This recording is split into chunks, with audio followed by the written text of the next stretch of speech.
Well, I'm not sure if this is the obvious question to start our conversation off with Ross Tucker with, but Ross is 46.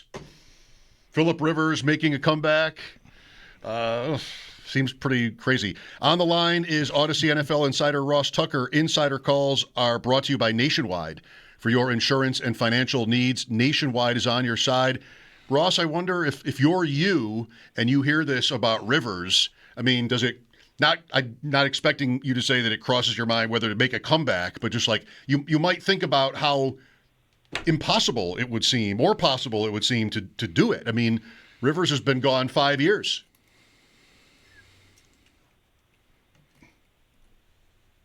Ross? No Ross. Well, Bulldog, would you care to answer the non-question that I asked? Well, I predict Ross is going to say it's insane, but I don't have to be right about that. It's not something I've given a lot of thought. In fact, it's not something I would have willingly said if Ross hadn't not been there just now when we went to him to answer the question. But if we're wagering here, I'm gonna bet that he says it's insane. This could be a cool new thing we do where we bet on what our guests are going to say to us. Yes, we guess on their answers. Ross, if you didn't hear me before, just the Rivers comeback. I heard you. Okay, good. I heard you. Good. Sorry about that. I heard everything you said. I had my phone on mute. Sweet. All right, you sound good now. Let me tell you, I got two things to say. Number one, for those of you driving in your cars right now, if you ever going to go on a big radio station in Buffalo or any city with lots of people listening and the host can ask you a cool question, don't have your phone on mute. It does not work well, especially because I was in the middle of giving a terrific answer and had no idea I was on mute. Mm-hmm. And Mike goes, "All right, no Ross," and hung up. Sorry. Well, good thing we acted quickly then. That's number one. Number two, I'll repeat myself, which is to say, I've thought about coming out of retirement, but I didn't want to have to reset my Hall of Fame clock. I just thought, yeah. I haven't been able to get in for 18 years. The last thing I want to do is have to start over again. Well, is it different in your mind for a quarterback to do this versus, say, a lineman? Does this seem insane to you, like Bulldog predicts you will say?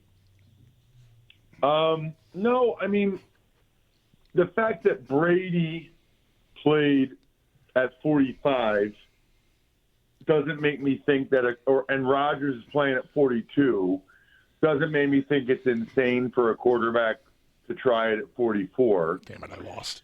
The being out 5 years thing is interesting. That's the part that's the most stunning. That's a long time. But it seems like the first couple of years he was out that this was like really talked about a lot. Yeah. And then the last couple of years it faded, but he's been coaching. I think he lives a super healthy lifestyle. His one son is I think maybe a college quarterback. The other one's one of the top 10 in the country.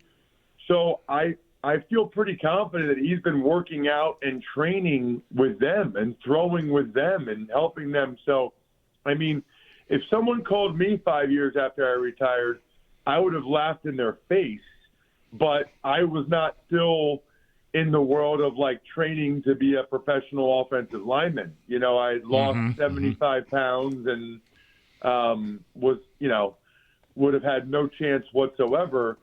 He has still been throwing a football. I bet you he's still about the same height and weight. He never moved anyway. He's not like he's going to if he lost a step, we wouldn't know because he never actually took a step when he was playing.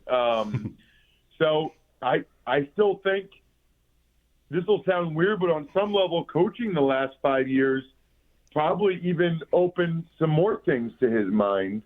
But I will say that first game, if he does play, when he gets out there, that is going to be a wake-up call because he just hasn't seen that speed.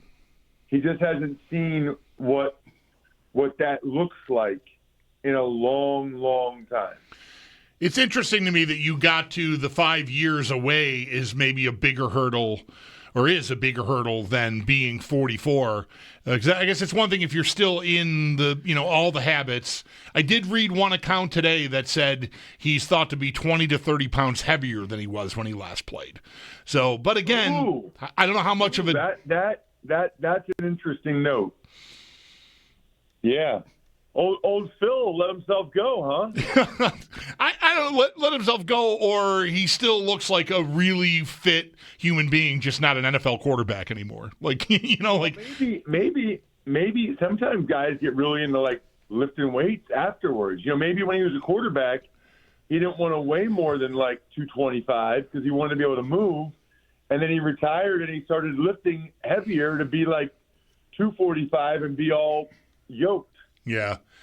I'm sort of dug in on it being a really heavy, a big ask, in part because for years, as Brady was continuing to play, Ross, I don't know if I've ever broached this subject directly with you during our weekly visits here over the years, but I feel like Brady is like a one-off. Rodgers is still playing, but he's not the player he was, or, Brady was still like kind of at the top when he was 42, 43, 44 years old.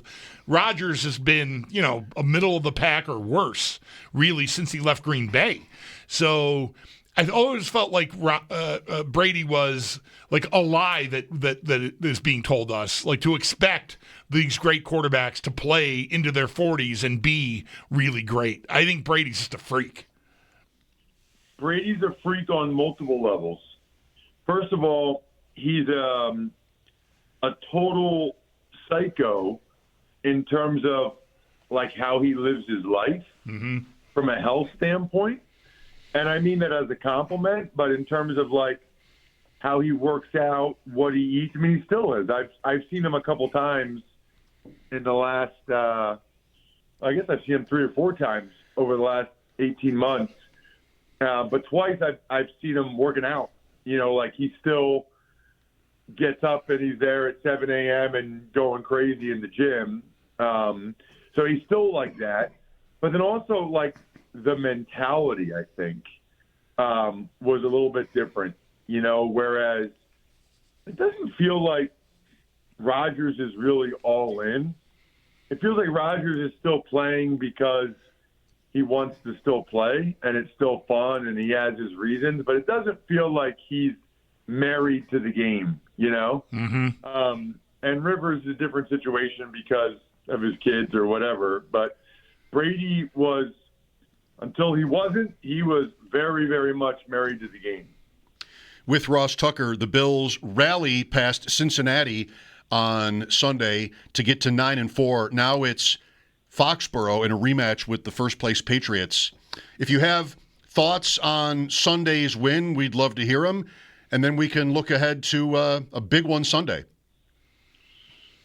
Well, first of all, you know what's weird? It's weird to me how many times people will say, what was it like playing in all those snow games in Buffalo?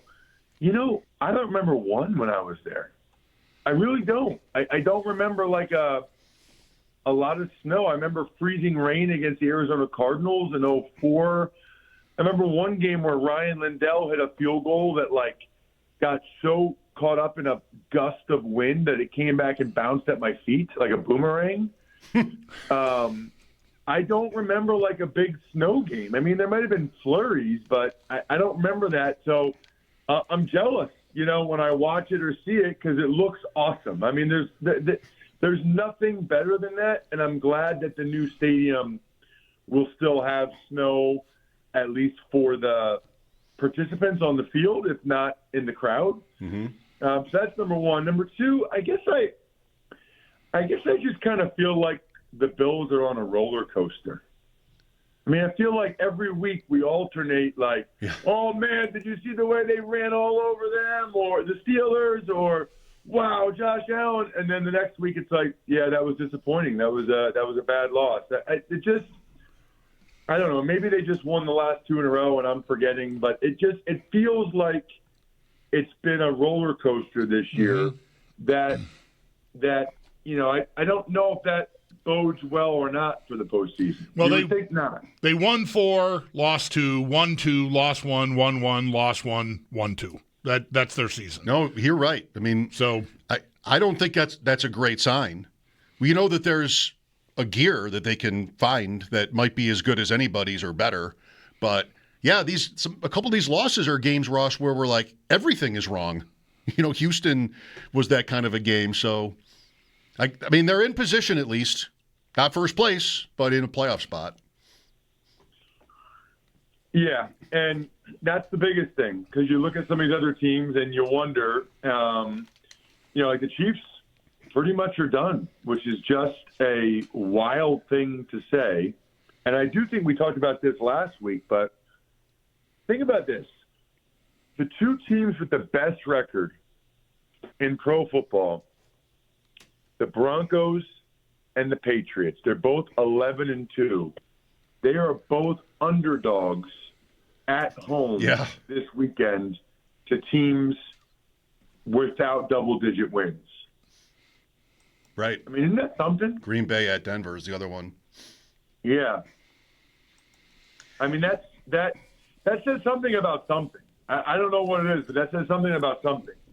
I think it's not shocking that New England is an underdog, but I wouldn't have predicted it because they have the win over the Bills. They've won 10 straight, and haven't they covered most of those games? Like, it's not like they're just squeaking by. Denver may be a little bit more of that. But it's really a compliment to the Bills for them to be favored here because New England has really impressed, I would say. I would agree. And they beat them earlier head-to-head. Right. And they're playing at home. So that is that's surprising. A good sign, maybe. Insider calls are brought to you by Nationwide. For your insurance and financial needs, Nationwide is on your side. I wanted to ask you this one, another one that maybe we've never done with you.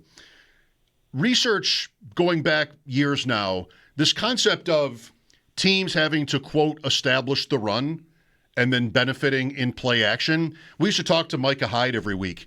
This goes back before that because by then I'd already become indoctrinated into the thinking that you really don't have to establish anything. Play action is going to work. And this is one of these areas, Ross, where I think coaches see an edge in running play action a lot, whether their running game is working or not. Are you a subscriber to any of this? Play action passes being, having to run the ball first before it can work? Because I'm not sure that the data would point you to that.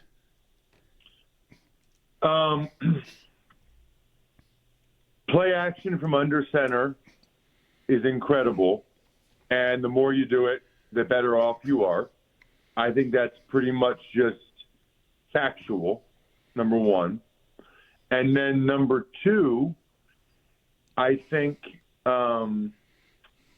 if you are running it really effectively, then I do think the safeties are going to be a little bit quicker to come downhill than if you're not, in terms of establishing the run. Mm-hmm.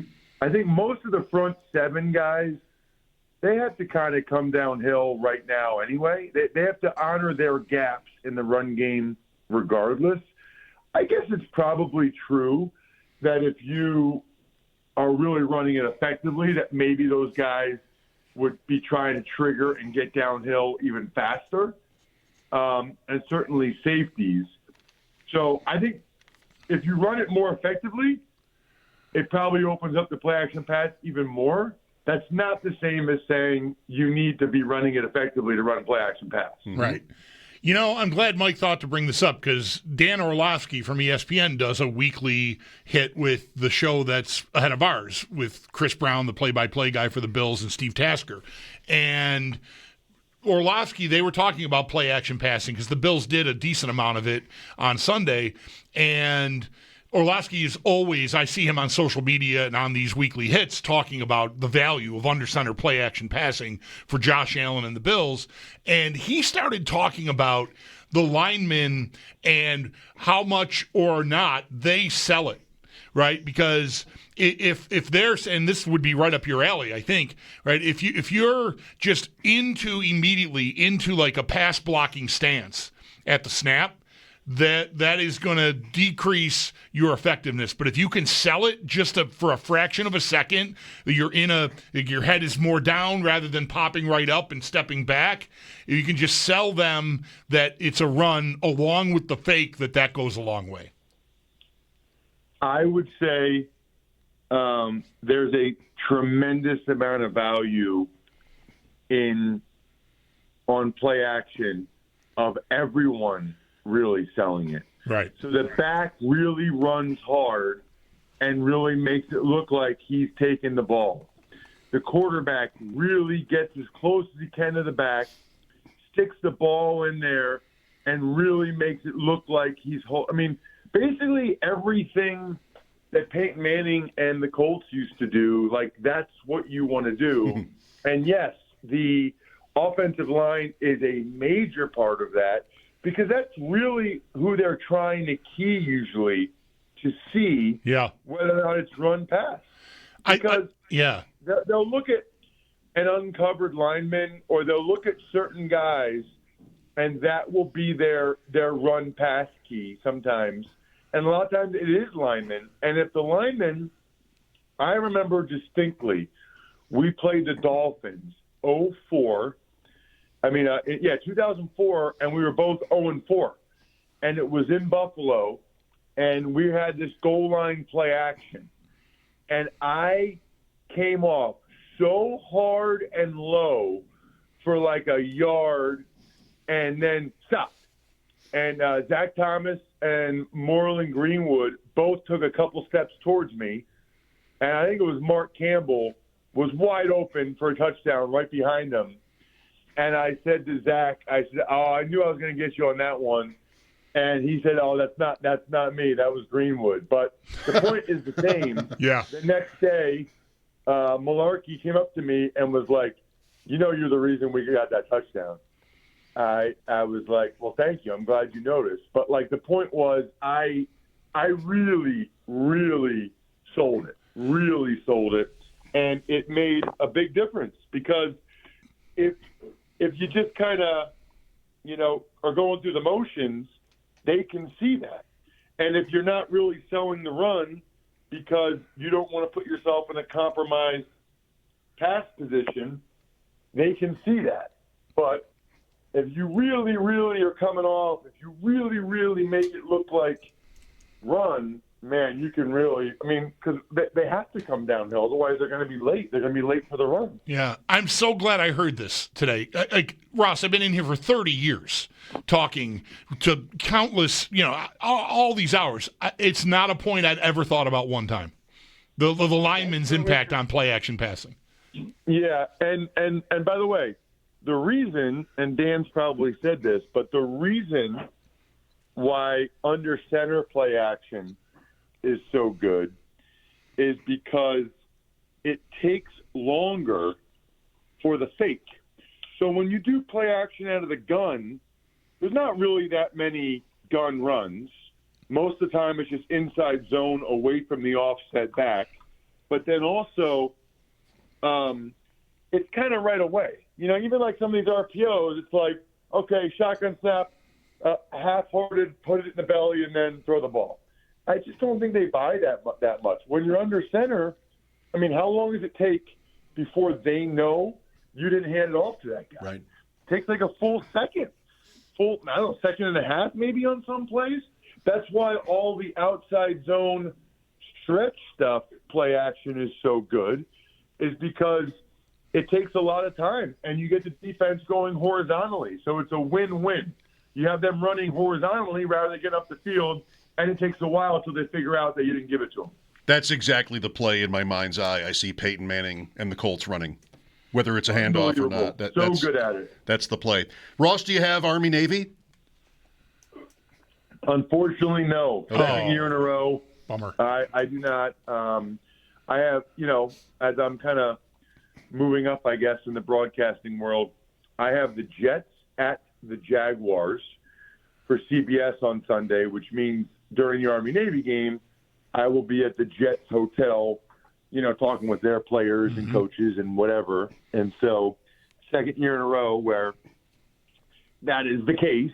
and I'm not able to do Army-Navy on the radio, which is my favorite game of the year, favorite day of the year. But these are growing pains, I suppose. And I will miss it. I will watch as much of it as I am able, and that's the answer. So, huge bucket list item. Recommend to everybody. I wonder if you'll get to see Justin Fields go back in with Taylor Hurd if Taylor is unable to play. Could be an interesting call there. That is interesting because Fields was inactive on Sunday because he, I don't know what the word is, but he reported knee soreness after practice last week. Yeah. Wonder if that's gotten better. I wonder if it's even a situation where they'll even tell us, if they might try to go back to what they were doing earlier in the year and keep it quiet who the quarterback is. Aaron Glenn will want you to ask that one reporter. He knows everything. He'll point you in that direction. Samini. Thank you, Ross. Enjoy the trip to Jacksonville. Sounds great. See you guys. All right, there's Ross Tucker, Audacy NFL Insider. His calls are brought to you by Nationwide for your insurance and financial needs. Nationwide is on your side. What's the better gig? Army, Navy, or Jets, Jaguars? What's the better gig? I mean, the NFL's the NFL, but I Ross didn't exactly say it, but you know how he's told us so many times how much he enjoys that spectacle. I know, but do they send their top crew? Right. To Army, Navy? I don't think so. That's sort of what he's saying. Like I've graduated to I'm needed on a Sunday, and so I'm not at the level anymore where I'm in the mix for Army, Navy. Plus, Army, Navy was radio. That's right. This is TV. Right.